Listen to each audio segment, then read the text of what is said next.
This is a lion, the apex predator of Africa. The animal that every nature documentary, every zoo poster, every motivational quote has crowned the king of the savanna. And this is a Cape buffalo. You have probably seen one before and thought nothing of it. It looks like a big cow, a slow grass-eating cow with a weird helmet on its head. It does not have the speed of a cheetah. It does not have the venom of a black mamba. It does not have the jaws of a crocodile. And yet, the lion will walk away from it. So how does something that looks like a farm animal make the king of Africa nervous? Let's start with the numbers, because the numbers alone are already disturbing. A fully grown male lion weighs around 420 pounds. He is built for explosive speed, coordinated pack hunting, and a bite force strong enough to crush bone. He has been perfecting his hunting strategy for millions of years. By any reasonable metric, he is one of the most efficient killing machines the planet has ever produced. A Cape buffalo weighs up to 1,800 pounds. That is more than 4 times the weight of the lion hunting it. That is the weight of a small car moving at 35 miles per hour directly at your face. But here's the thing most people get wrong about this comparison. They assume the buffalo is safe simply because it is too big and too heavy to kill. That assumption is completely false. Lions kill Cape buffalo all the time. It happens across Africa every single week. A coordinated pride can bring down a 1,800-pound buffalo if the conditions are right. So the size alone is not the reason lions treat this animal differently from every other prey species on the savanna. The real reason runs much deeper than weight class, and it starts with what the buffalo does after the hunt is already over. Cape buffalo have a memory, not a short one. Researchers in Kruger National Park and the Serengeti have documented a behavioral pattern repeatedly over decades of field study. When a pride of lions successfully kills a buffalo, eats it, and moves on, the herd does not simply disperse and forget. The herd comes back, not immediately, not in a panic or a frenzy. They return hours later, sometimes the following day, in a calm, deliberate, and coordinated approach. They track the pride by scent. They locate exactly where the lions are resting, and then they charge. This behavior is called mobbing, and it is not random aggression triggered by stress or confusion. It is targeted retaliation. The herd moves specifically toward the lions responsible for the kill. They surround them. They use their horns. They trample. They do not disengage until the lions scatter, or in multiple documented cases, until a lion is dead. Read that again slowly. The prey is hunting the predator, not reacting to an ongoing attack, not protecting a calf in immediate danger, going back hours later to find the thing that killed one of theirs, and making it pay for it after the fact. This is not how prey animals are supposed to behave. This breaks the fundamental predator-prey model that ecology textbooks are built on, and it is not a rare anomaly. It is a consistent, documented, observable pattern of behavior that wildlife researchers have studied for years. Research analyzing lion mortality across major African ecosystems has produced findings that genuinely surprised the wildlife science community. When researchers mapped the causes of death for adult male lions over multi-year study periods, Cape buffalo ranked among the leading killers. Not disease, not territory disputes with rival males, not human activity. Buffalo, the most physically formidable lions on the continent, were being killed by their prey at a rate nobody had predicted. And the mechanism was almost always the same. A lion takes an injury during a successful hunt. A horn catches it in the ribs. It gets thrown during the takedown and lands badly. The wound does not kill it on the spot, but in the African bush, any injury that reduces your top speed is a death sentence delivered on a delay. A lion that cannot run at full capacity cannot hunt efficiently. A lion that cannot hunt cannot eat. A lion that cannot eat is dead within weeks. The buffalo never needed to finish the job in the moment. It just needed to damage the lion badly enough that the environment would close the case later. That asymmetry is what makes the Cape buffalo genuinely terrifying to a predator. It is not that the buffalo wins every confrontation. It is that even when the lion wins the hunt cleanly, it can still lose everything because of a single bad second of contact.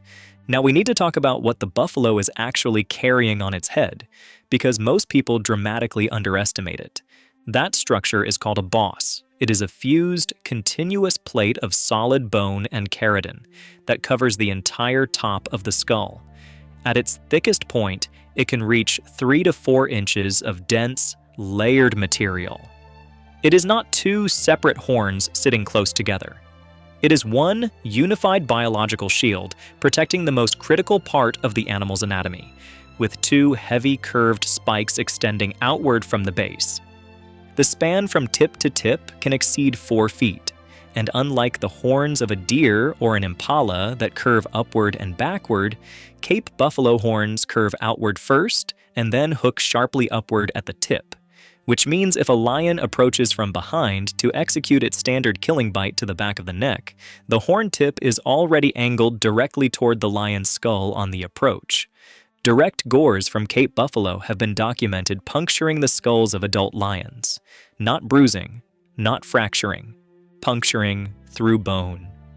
At a full charge, the buffalo reaches 35 miles per hour. When 1,800 pounds of bone and muscle hits a target at that speed behind a solid fused shield, the impact force is comparable to being struck by a compact car at highway speed.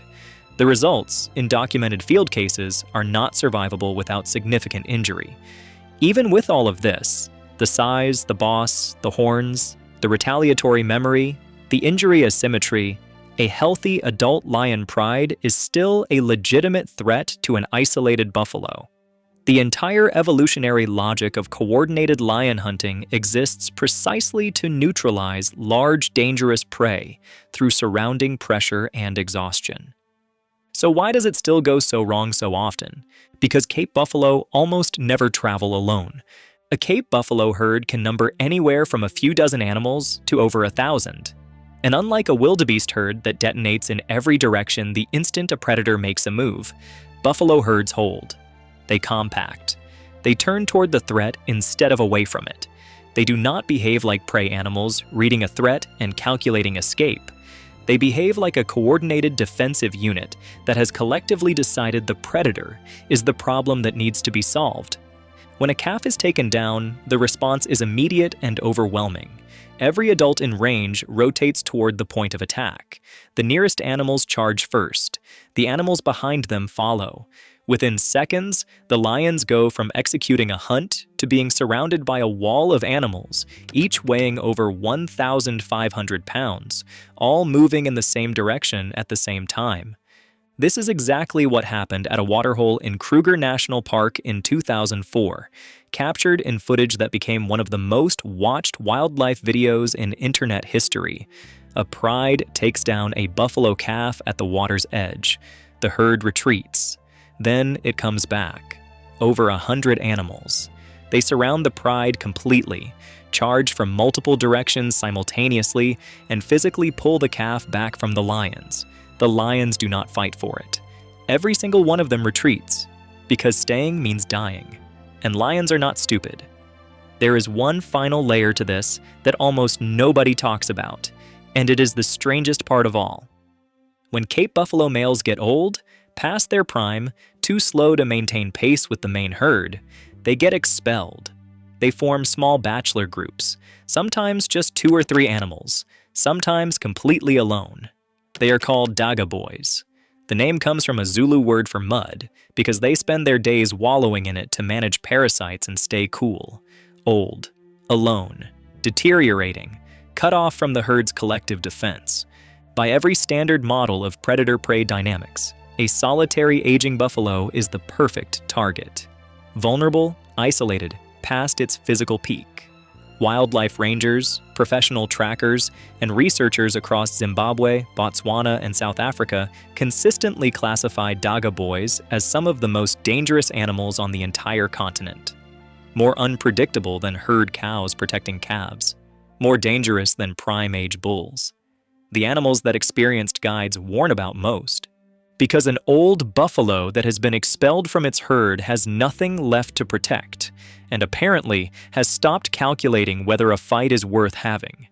There are documented cases of solitary old buffalo in Hwanghae National Park and surrounding areas actively approaching lions that had previously injured them, not reacting to a current attack, but tracking, following scent trails, initiating contact without immediate provocation. The behavioral pattern has been observed and documented across multiple independent populations and study areas. There is a hypothesis among behavioral researchers that buffalo, which survive enough lion encounters over a lifetime, undergo a measurable shift in their threat response patterns. That repeated exposure to predator attacks, combined with the gradual loss of the social structure that previously anchored their defensive behavior, produces something that looks functionally like aggression rather than defense. That the animal stops waiting to be attacked and starts treating nearby lions as a problem to be handled preemptively. The mechanism is still being studied, but the behavioral data is consistent enough across multiple independent populations that it cannot be dismissed as coincidence. This is what the Cape buffalo actually is. Not a prey animal that got lucky with size, not a passive giant that survives through endurance. An animal that retaliated against its predators so consistently over so many millions of years that it may have forced the lion to become a better hunter just to survive the attempt. The coordinated pride structure, the extreme patience before committing to a hunt, the careful selection of isolated or weakened targets, the multi-hour observation periods that precede an attack. Some researchers believe these are not general predator behaviors that lions apply to all prey equally. They may be adaptations built in response to an animal that made the cost of a bad hunt too high to afford. The buffalo did not just survive the lion, it may have changed the lion. And the lion, the apex predator, the king of the savanna, the animal on every motivational poster, carries that history in every hunt it runs. It watches. It waits. It picks its moment carefully. Not because that is the natural default of a perfect predator, because somewhere along the way, it learned what happens when you get it wrong. The next time someone tells you lions fear nothing, you can tell them about the animal that made them learn patience. The one that comes back the next day. The one that is still out there, alone in the mud, waiting. If you want to see another animal that completely rewrites the rules of what predators are supposed to be afraid of, you can check out this video next.